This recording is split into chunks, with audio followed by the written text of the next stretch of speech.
Hello મિત્રો, કેમ છો? જય માતાજી, જય દ્વારકાધીશ. તો કેમ છો બધા? મજામાં? તો અત્યારે અમે હાલી અને માધવપુર ઘેડમાં પહોંચી ગયા છીએ અને અહીંયા કોરીવાડા કોરી સમાજ આપણે રાત રોકાણા છે.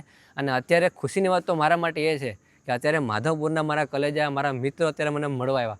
રાત થઈ ગઈ તો પણ મને મળવા આવ્યા એ મારા માટે ખૂબ ગર્વની વાત કહેવાય. આ જોઈ લો બધા, તમને ક્યાંય પણ આ મારા કલેજા દેખાય તો એને કહેજો કે અમે છે ને હિતુ ગુજરાતીને મળવા ગયા હતા. અને તમને પણ આ લોકો ક્યાંય દેખાય તો કોઈ કામ હોય તો કોન્ટેક કરજો ભાઈને, બરાબર?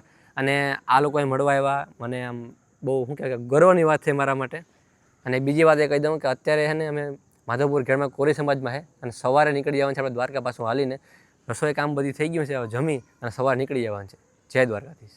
તો મિત્રો, બધા મિત્રો અત્યારે એના ઘરે વહી ગયા છે અને આમાં અત્યારે જમવાનું છે તો પહેલાં જમવાનું બને તમને હું બતાવું. અત્યારે દક્ષાબેન છે ને રોટલી કરી રહ્યા છે, બરાબર? તમે જો રોટલી બને છે મસ્ત મજાની. મનીષાબેન રોટલી વણે છે અને આ આપણું શાક છે, જો ચોપડી ભરીનો રીંગણા બટેટા ઉડે તો જ. ચાલો હવે અમે જમી લઈએ અને પહેલાં તો હું નાહતા હું, પછી અમે જમી લઈએ, પછી કન્ટિન્યુ કરીએ.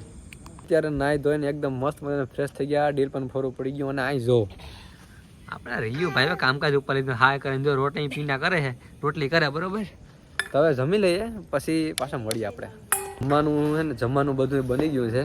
તો બધાને આપણે ભાણા કાઢે છે અને બધા જમવા બેસી ગયા છે. આપણે રીંગણા બટેટાનું શાક બનાવ્યું, મીઠી સેવ બનાવી. ચાલો હવે અમે જમી લઈએ પછી આગળ વાત કરીએ.